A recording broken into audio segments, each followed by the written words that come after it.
बात आज की सबसे बड़ी खबर की। संसद के शीतकालीन सत्र से पहले बीजेपी मुश्किल में दिखाई दे रही है। खास तौर पर वोट चोरी का मुद्दा जिस तरह से राहुल गांधी ने उठाया है, उसके बाद से ही बीजेपी बुरी तरह से घिरी हुई दिखाई दे रही है। तो चुनाव आयोग भी मुश्किल में फंस गया है। ऐसे में बीजेपी कांग्रेस और राहुल गांधी को घेरने की कोशिश में जुटी है, लेकिन ये कोशिश बीजेपी पर ही भारी पड़ गई। कांग्रेस ने जो खुलासा किया है उससे बीजेपी नेताओं की चिंता बढ़ गई है। तो क्या है पूरा मामला, देखिए इस रिपोर्ट में। बीजेपी और उसके नेताओं के खिलाफ देश में नाराजगी बढ़ रही है। मेन स्ट्रीम मीडिया पर तो विपक्ष की आवाज वैसे ही दबाने के आरोप लगते रहे हैं और सोशल मीडिया पर सवाल उठ रहे हैं। उनके जवाब बीजेपी के पास नहीं है, लेकिन अब बीजेपी सांसद संबित पात्रा ने ये कहकर सनसनी फैला दी कि राहुल गांधी और कांग्रेस पार्टी से जुड़े लोगों के अकाउंट विदेश से ऑपरेट हो रहे हैं। उन्होंने कहा कि पवन खेड़ा का अकाउंट अमेरिका में बेस्ड दिख रहा है, जबकि महाराष्ट्र कांग्रेस का अकाउंट आयरलैंड से जुड़ा हुआ था, जिसे बाद में बदलकर भारत कर दिया गया। हिमाचल कांग्रेस का अकाउंट थाईलैंड से जुड़ा बताया गया। पात्रा ने कहा कि ये लोग प्रधानमंत्री नरेंद्र मोदी का अपमान करते हैं। अब संबित पात्रा ने जो सवाल उठाए, कांग्रेस ने उसका तुरंत जवाब दे दिया। कांग्रेस नेता सुप्रिया श्रीनेत ने कहा, अगर बात हैंडल्स की है तो बीजेपी जवाब दे कि गुजरात बीजेपी स्टार्टअप इंडिया का एक्स अकाउंट आयरलैंड से क्यों चल रहा है, डीडी न्यूज और श्री श्री रविशंकर का अकाउंट अमेरिका से क्यों चल रहा है, भाजपा के कई सारे समर्थकों के हैंडल मलेशिया, दक्षिण अफ्रीका, दक्षिण अमेरिका से क्यों चल रहे हैं। ये महामूर्खता की दलीलें हैं और असल मुद्दों से भटकाने का प्रयास है। श्रीनेत ने कहा कि मैं इन्हें बताना चाहती हूँ कि भाजपा या नरेंद्र मोदी राष्ट्र नहीं है। बीजेपी को मूर्खता नहीं दिखानी चाहिए। कांग्रेस नेता ने कहा कि एक्स ने एक नया प्रोडक्ट लॉन्च किया है जिसमें अकाउंट के लोकेशन की जानकारी मिलती है, लेकिन उसने ये भी कहा है कि ये लोकेशन ट्रेवल या किसी टेक्निकल ग्लिच से बदल सकता है। ये डेटा एक्यूरेट नहीं हो सकता है। फिर भी बीजेपी सवाल उठा रही है। ऐसे में सवाल बीजेपी से पूछा जाना चाहिए। कांग्रेस को घेरने की कोशिश बीजेपी पर उल्टा भारी पड़ गई।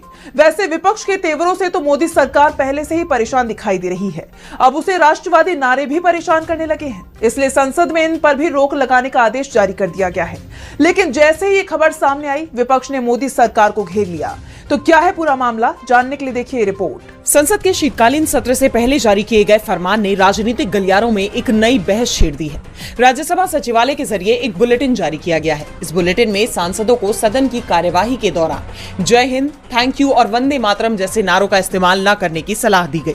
राज्यसभा सचिवालय के इस आदेश ने सियासी गलियारों में हलचल तेज कर दी है। इस फैसले पर विपक्ष ने नाराजगी जताई। पश्चिम बंगाल के सीएम ममता बनर्जी भड़क उठी और इन नारों को भारत की आजादी की लड़ाई का प्रतीक बताते हुए उन्होंने सवाल किया कि क्यों नहीं बोलेंगे, इन पर रोक क्यों लगाई जानी चाहिए। जय हिंद नेताजी सुभाष चंद्र बोस का नारा था, जो राष्ट्रीय पहचान से गहराई से जुड़ा था। यह हमारी आजादी का नारा है। जय हिंद हमारे नेताजी का नारा है। इसके साथ ही उन्होंने बीजेपी को चेतावनी तक दे दी कि इन देशभक्ति के भावों को कमजोर करने या राजा राम मोहन रॉय जैसे सांस्कृतिक लोगों का अपमान करने की कोई भी कोशिश मंजूर नहीं है। जो वंदे मातरम से टकराएगा वो चूर चूर हो जाएगा। सीएम ममता बनर्जी के साथ कई और नेताओं ने इस फैसले पर कड़ा विरोध जताया है। गौरतलब है कि ये विवाद ऐसे वक्त में खड़ा हुआ जब 1 दिसंबर से संसद का शीतकालीन सत्र शुरू होने वाला है। ऐसे में इस फैसले को लेकर विवाद और बढ़ सकता है। विपक्ष संसद में वोट चोरी का मुद्दा उठाने की तैयारी कर रहा है, लेकिन सरकार को डर जय हिंद और वंदे मातरम से लग रहा है। वैसे वोट चोरी को लेकर अब निर्वाचन आयोग ने ही बड़ा खुलासा कर दिया है। महाराष्ट्र निर्वाचन आयोग ने कहा कि मुंबई की मतदाता सूची में 10 लाख से ज्यादा नाम फर्जी हैं। तो क्या है पूरी खबर, जानने के लिए देखिए रिपोर्ट। महाराष्ट्र में वोटर लिस्ट में गड़बड़ी की शिकायत विपक्ष विधानसभा चुनाव से करता आया है, जिस पर अब चुनाव आयोग ने मोहर लगा दी है, जिसके बाद बीजेपी पर सवालों की बौछार हो रही है। दरअसल मुंबई में निकाय चुनाव से पहले मतदाता सूची में 11 लाख नकली वोटर्स का पता चला है। राज्य के कुल 1.03 करोड़ मतदाताओं में से 10.64% यानी 11 लाख से ज्यादा लोगों के नाम सूची में 2 से ज्यादा बार दर्ज पाए गए हैं। ये खुलासा महाराष्ट्र राज्य निर्वाचन आयोग के साझा किए गए आधिकारिक आंकड़ों में हुआ है। मसौदा मतदाता सूची का निरीक्षण करते हुए आयोग ने कहा 4.33 लाख मतदाताओं के नाम 2 से लेकर 103 बार तक दोहराए गए हैं, जिसे जोड़ने पर कुल डुप्लीकेट कॉपियों की संख्या 11,01,505 तक पहुंच गई है, जो किसी भी बड़े महानगर की वोटर लिस्ट के लिहाज से एक गंभीर चूक मानी जा रही है। बता दें कि ये पहला मौका है जब मतदाता सूची में दोहराव का स्तर इतना बड़ा सामने आया है। मतदाता सूची की सटीकता सुनिश्चित करने के लिए आयोग ने लोगों को सुधार और आपत्ति दर्ज करने का मौका भी दिया है।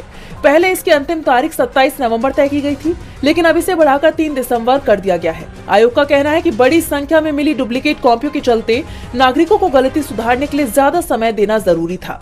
बता दें कि मतदाता सूची में सुधारों और आपत्तियों के निपटारे के बाद अंतिम मतदाता सूची 10 दिसंबर को प्रकाशित की जाएगी। फर्जी वोटर लिस्ट को लेकर पहले से ही इंडिया गठबंधन हमलावर दिखाई दे रहा है। राहुल गांधी पहले से ही दावा कर रहे हैं कि महाराष्ट्र में फर्जी वोटर लिस्ट के सहारे बीजेपी चुनाव जीती है और अब चुनाव आयोग ने इस पर मोहर लगा दी है। विपक्ष सवाल एसआईआर पर भी उठा रहा है, जिसे बीजेपी की मदद करने के लिए किया जा रहा है।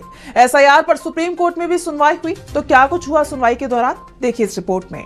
सुप्रीम कोर्ट में एक बार फिर एसआईआर प्रक्रिया के विरोध में जबरदस्त बहस छिड़ गई। एसआईआर को चुनौती देने वाली पश्चिम बंगाल, तमिलनाडु, पुदुचेरी, बिहार सहित कई राज्यों की याचिका पर सुनवाई लगातार दूसरे दिन भी जारी रही, जहां याचिकाकर्ताओं की तरफ से पेश वकील कपिल सिब्बल ने एक के बाद एक कई दलीलें पेश की और बीएलओ, जिन पर घर घर जाकर इस प्रक्रिया को पूरा करने की जिम्मेदारी है, उनके अधिकार क्षेत्र को लेकर सिब्बल ने कई सवाल किए। उन्होंने कोर्ट में 2016 की handbook of national electoral rolls का जिक्र किया, फिर 2003 के इलेक्टोरल रोल का भी जिक्र किया। उन्होंने एक बार फिर इस बात पर जोर दिया कि बीएलओ किसी की नागरिकता कैसे तय करेंगे। वो एक स्कूल में टीचर है और लोगों से मांगे जा रहे दस्तावेजों को लेकर भी कहा कि आखिर वो दस्तावेज कहां से लाएंगे। इस पर कोर्ट ने कहा कि उन लोगों को इलस्ट्रेटिव डॉक्यूमेंट्स पेश करने होंगे। सिब्बल की दलीलों पर कोर्ट ने कहा कि हमें देखना होगा कि एक्ट और उससे जुड़े कानूनों की नॉर्मेटिव स्कीम में उन्होंने जो नोटिस दिया है वो अल्ट्रा वायर्स है या नहीं, यानी अधिकार क्षेत्र में है या नहीं। इसके जवाब में सिब्बल ने आगे कहा कि डिस्क्वालिफिकेशन का फैसला आरपी एक्ट यानी जन प्रतिनिधित्व अधिनियम 1950 से होता है, जबकि अनसाउंड माइंड का फैसला कोर्ट से होता है। रजिस्ट्रेशन और उम्र इसका आधार है। इसके उलट कोई भी बड़ा रिवीजन अल्ट्रा वायर्स होगा। सिब्बल ने पूरे कानूनी तथ्यों के साथ अपनी बात कही, साथ ही ये भी कहा कि स्कूल में एक टीचर को बीएलओ बनाकर नागरिकता पर विचार करने का अधिकार देना एक खतरनाक बात है। एक्ट की स्कीम के खिलाफ कोई भी बड़ा बदलाव गलत होगा। उन्होंने कोर्ट में बताया कि आर्टिकल 327 के तहत संसद के पास कानून बनाने का अधिकार है। इस बीच याचिकाकर्ताओं की तरफ से पेश वकील अभिषेक मनु सिंघवी ने कोर्ट में अपनी दलीलें रखी और कहा कि चुनावों के कंडक्ट को रेगुलेट करने के ऑर्डर्स पास करने की आड़ में कमीशन पूरी तरह से लेजिस्लेटिव एक्टिविटी अपने ऊपर नहीं ले सकता, जो संविधान की स्कीम के तहत सिर्फ पार्लियामेंट और स्टेट लेजिस्लेचर के लिए रिजर्व है। सिर्फ संविधान का हिस्सा होने से उसे लेजिस्लेचर के बनाए गए कानून के रेफरेंस के बिना अपनी मर्जी से कानून बनाने की पूरी और एब्सोल्यूट पावर नहीं मिल जाएगी। उन्होंने कोर्ट में बताया कि एसआईआर एक सीमित चुनाव क्षेत्र में अलग अलग यानी बायलैटरल तरीके से रोल में बदलाव है। इसमें चुनाव आयोग के पास बड़े पैमाने पर कोई अधिकार नहीं है। अनुच्छेद 324 और 327 को लेकर कोर्ट में काफी बहस हुई, लेकिन अदालत किसी नतीजे पर नहीं पहुंची।